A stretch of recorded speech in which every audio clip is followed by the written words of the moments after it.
आप सभी ऐसे लोग हैं जो गांव से और गांव के लोगों से सबसे करीब रहते हैं। त्रिस्तरीय व्यवस्था का एक अभिन्न अंग के रूप में आप सरकार के एक आंख, कान, नाक सभी कुछ आप लोग हैं।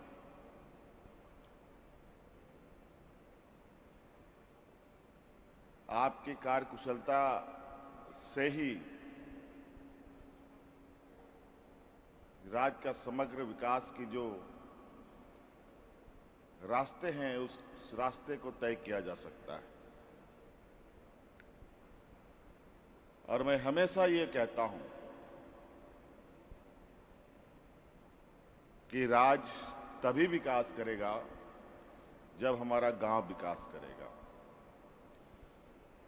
गांव हमारा शहर पूरे राज्य का जड़ है और जड़ जितना मजबूत होगा पेड़ भी उतना ही मजबूत होगा। और हमेशा हमारी प्राथमिकता रही है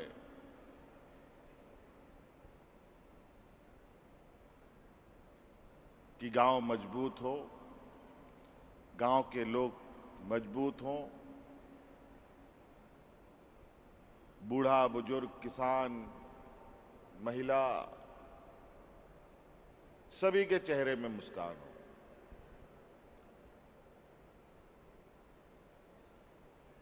और हमारी सोच शुरू होती है गांव से और इसीलिए हमने कहा है कि हमारी सरकार रांची हेडक्वार्टर से नहीं गांव से चलने वाली सरकार है।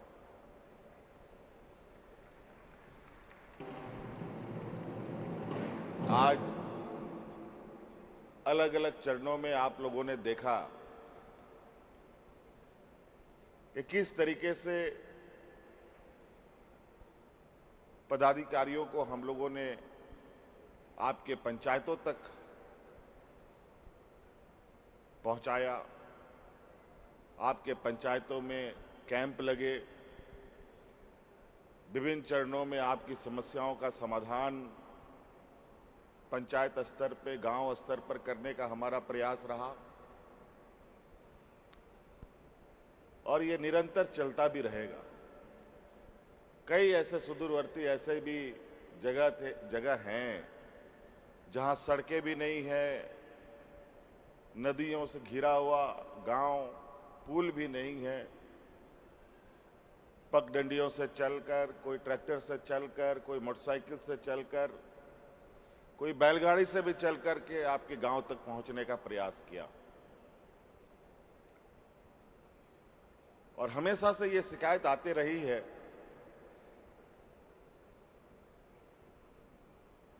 कि राज्य में जो सबसे अंतिम पायदान पे खड़ा व्यक्ति है उस तक सरकार की ना आवाजें पहुंचती थी, ना योजनाएं पहुंचती थी। लेकिन अब वो दिन खत्म। अब सरकार की नजरें भी जाएगी, आवाज भी जाएगी और योजना भी जाएगी।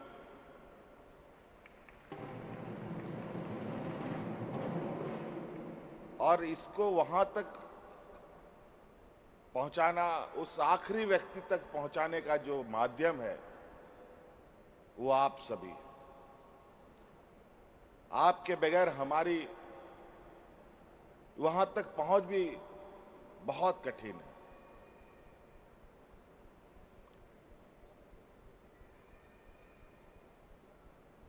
सरकार के एक हिस्से में हमारी कार्यपालिका जो पदाधिकारी होते हैं, पंचायत सेवक से लेके बीडीओ, सीओ से लेकर के डीसी, एसपी से लेकर के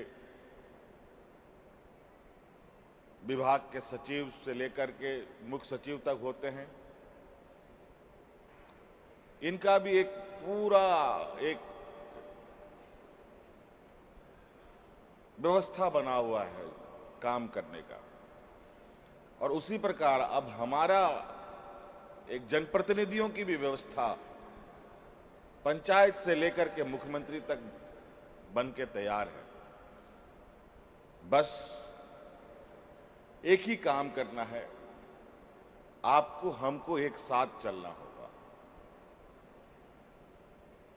सरकार की चीजों को अपनी चीज समझना होगा। कभी कभी सरकार की चीजों को लोग बहुत हल्के में लेते हैं। अगर आप सरकार की चीजों को अपनी चीजें समझना प्रारंभ करेंगे तो कोई भी चीजें ना टूटेंगी, ना फूटेंगी, ना खराब होंगी। सभी चीजें यथावत और मजबूती के साथ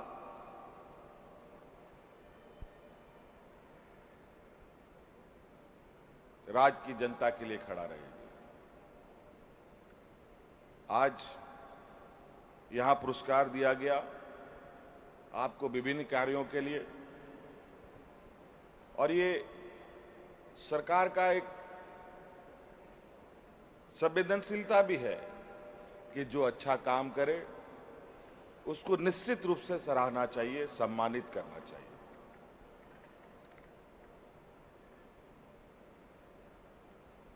ताकि जो व्यक्ति अच्छे काम करने के लिए आगे बढ़ा है वो और मजबूती के साथ आगे काम कर सके। आज मुखिया लोग भी सम्मानित हुए हैं, बीडीओ सीओ सब लोग भी सम्मानित हुए हैं, जिला परिषद वगैरह भी सम्मानित हुए हैं। लगभग 9 करोड़ से अधिक पुरस्कार आज यहाँ सांकेतिक रूप से कुछ मंच में बटे, बाकी आप सभी लोगों को मिलेंगे भी। और इस देश का जो लोकतांत्रिक व्यवस्था है, ये व्यवस्था बहुत सारी दुनिया में लोकतांत्रिक अपने आप को कहलाते हैं, लेकिन भारत देश का जो लोकतांत्रिक ढांचा है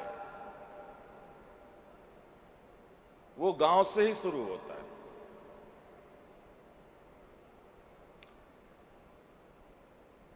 गांव को नजरअंदाज किए बगैर कोई भी राज्य, कोई भी देश, खासतौर पर भारत जैसे देश में उसकी परिकल्पना करना बेकार है।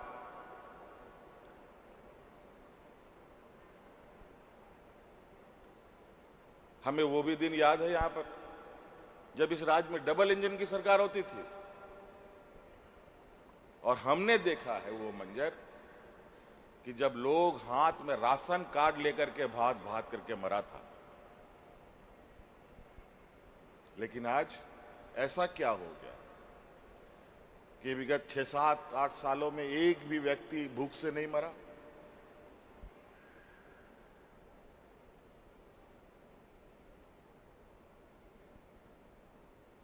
वो इसलिए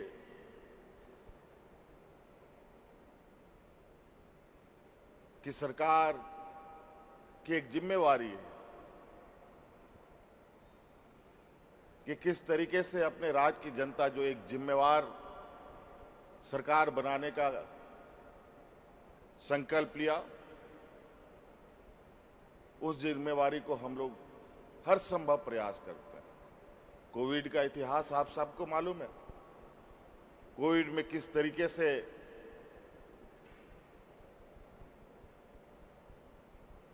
लॉकडाउन में देश दुनिया में लोग फंस गए, मजदूर हमारे राज्य के। उसी प्रकार अभी फिर से मंजर देखने को मिल रहा है। आधिकारिक रूप से घोषणा तो नहीं हुआ लॉकडाउन का, लेकिन मजदूरों का पलायन जरूर चल रहा है। बड़े पैमाने पर कोरोना के समय तो एक महामारी की वजह से लोग में भगदड़ मची, और इस बार की स्थिति ऐसी है कि महंगाई की वजह से जो मजदूर बाहर गए उनको वहां खाना नहीं मिल रहा है। जब खाना नहीं मिलेगा तो वो रहेगा कैसे, काम कैसे करेगा, मजदूरी कैसे करेगा, नौकरी कैसे करेगा।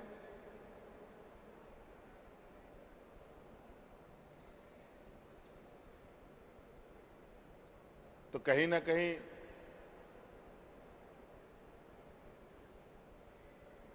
इस देश में बहुत 5-10% लोग हैं जो विपरीत परिस्थिति में भी वो अपने पैरों पर खड़ा रह सकते हैं, उनका रोजी रोटी चल सकता है, वो भूखा नहीं मर सकता। लेकिन 80% से अधिक लोग की हालत, अगर कोई आपदा विपदा आ जाए तो बहुत बड़ा चिंता का वजह भी बन जाता है। इसके लिए कहीं ना कहीं सरकार को एक बड़ा ऐतिहासिक निर्णय और कदमों के साथ आगे बढ़ना पड़ता है।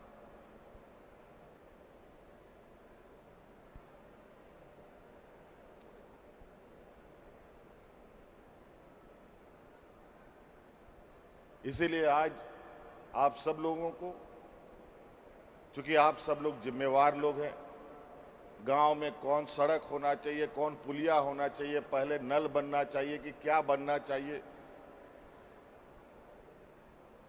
ये आपसे बढ़िया कोई और उसका आकलन नहीं कर सकता। हम लोग हेडक्वार्टर में बैठते हैं, पदाधिकारियों के कान के द्वारा सुन करके जो सही गलत बताया उसी के सहारे चीजों को आगे बढ़ाया जाता है। लेकिन जो आप सब निर्णय करेंगे, आपके द्वारा जो योजनाएं स्वीकृत होंगी, वो निश्चित रूप से एक लंबे समय के लिए वहां के गांव के लोगों के, पंचायत के लोगों को उसका लाभ मिलेगा। अभी गर्मी का समय है, ताबड़तोड़ गर्मी, बहुत भयानक गर्मी बढ़ रही है। कई जगह पर यह शिकायतें आती है कि चापानल सूख गया।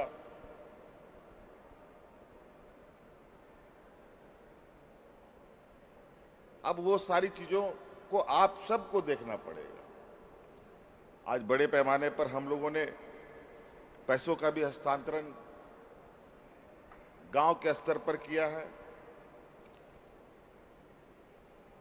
तो एक प्रायोरिटी, एक प्राथमिकता आपको बनानी पड़ेगी। किसको पहला नंबर में काम किया जाए, किसको दूसरे नंबर में किया जाए, किसको तीसरे नंबर में किया जाए। एक बार में जादुई छड़ी की तरह बदलाव नहीं हो सकता। इसीलिए अभी गर्मी का समय है, आप सब लोग चापानल, पानी की व्यवस्था कैसे गांव में हो, सरकार के स्तर पर जो बड़े योजनाओं पर काम होना है वो तो होगा ही, लेकिन पानी के अभाव में लोग हतोत्साहित ना हो, इसके रास्ते आप सभी लोगों को ढूंढना चाहिए। और अभी अच्छा रहेगा कि जो हमारे पुराने तालाब हैं, गर्मी में पानी सूख जाने की वजह से उसकी गहराईकरण अभी की जा सकती है, ताकि आने वाले बारिश में बड़े पैमाने में पानी का भंडारण हम कर सकें।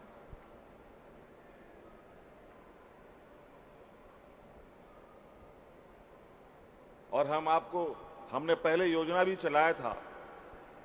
मुझे लगता है कि धीरे धीरे उस योजना को नजरअंदाज लोग करते गए हैं कि चापाकल जहां गड़ता है या चापाकल जहां पर है वहां पर सॉकपिट जरूर बनाने का काम करें। सॉकपिट अगर आप बनाएंगे तो जीवन में कभी आपका चापाकल नहीं सूखेगा। और बहुत सरल विधि है। मैं विभाग से कहूंगा कि कुछ कार्य योजना के फार्मूला, उसके तरीके, उसके बनाने का ट्रेनिंग भी हमारे मुखियाओं को दे, पंचायत के समितियों को दे, जिला परिषदों के सामने वो सारी चीजों को दिखाया जाए, ताकि वो गांव के स्तर पे, ये कोई रॉकेट साइंस नहीं है, कोई विदेश से सामान लाके लगाने नहीं है। खड्डा खोदना है, गिट्टी डालना है, बालू डालना है, यही काम करना है। और जो पानी इधर उधर बह रहा है वो एक जगह जाकर के जमीन के नीचे सुरक्षित होकर के फिर आपके प्यास बुझाने के काम में आ सके।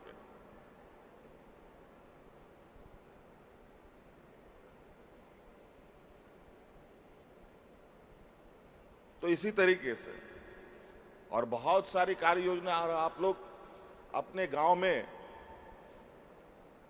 आजकल जो हमारे गांव के लोग खेती बाड़ी करते हैं, बहुत सारे लोग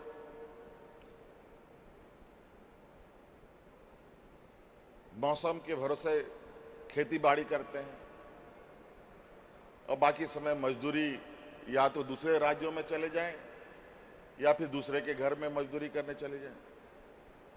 लेकिन आपको एक और हम आपको फार्मूला बताएंगे, खेती बाड़ी से जुड़े लोग भी हैं आप लोग, कि अपना खेत जो आपके पास है वो खेत में सिर्फ आप धान गेहूं ही नहीं लगा सकते हैं। आज के दिन में सरकार ने पॉलिसी भी बनाई है कि आप अपने खाली जमीन पर बिजली उत्पादन भी कर सकते हैं। आप बिजली उत्पादन कीजिए और सरकार वो बिजली को खरीदेगी, ये हम आपको आश्वस्त करते हैं। बड़ा बड़ा टाड़ है, बंजर है, खेती नहीं होती।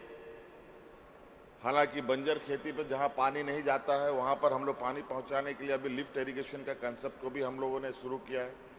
संथाल परगना में पहला एक लगभग योजना पूर्ण हो चुका है और उस प्रकार अभी आगे भी योजनाएं लेने की बड़े पैमाने में तैयारी भी है, लेकिन उसमें समय लगेगा। लेकिन समय के इंतजार में हम क्यों बैठे, हम कुछ ना कुछ करें।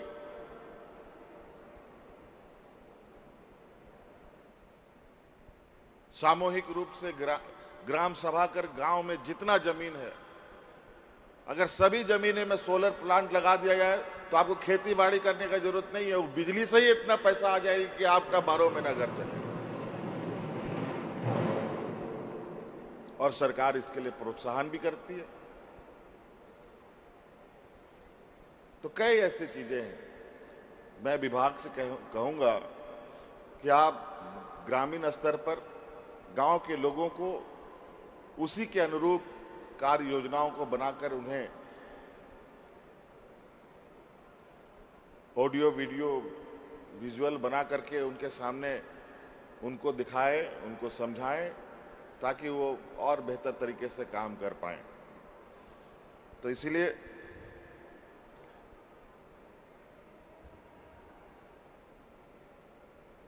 अभी पंचायत में ही, पंचायत भवन में ही आप लोग का यूआईडी बनाने का,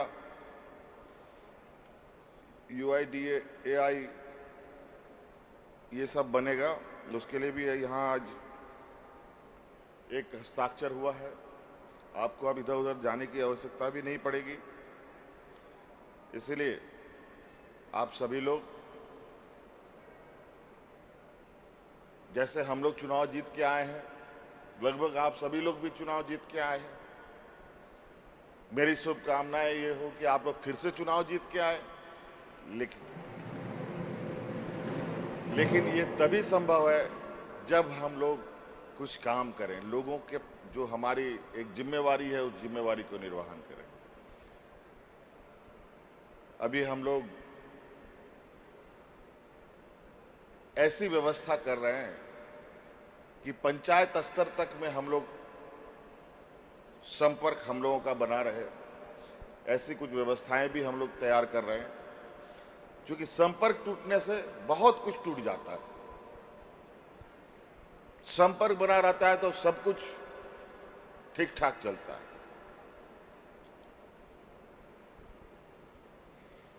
तो ये भी बनाना बहुत जरूरी है। इसीलिए आप सब लोगों को आज इस सम्मेलन का उद्देश्य भी है कि आप सब जनप्रतिनिधि हैं, हम लोग भी जनप्रतिनिधि हैं, सांसद भी हैं यहाँ जनप्रतिनिधि।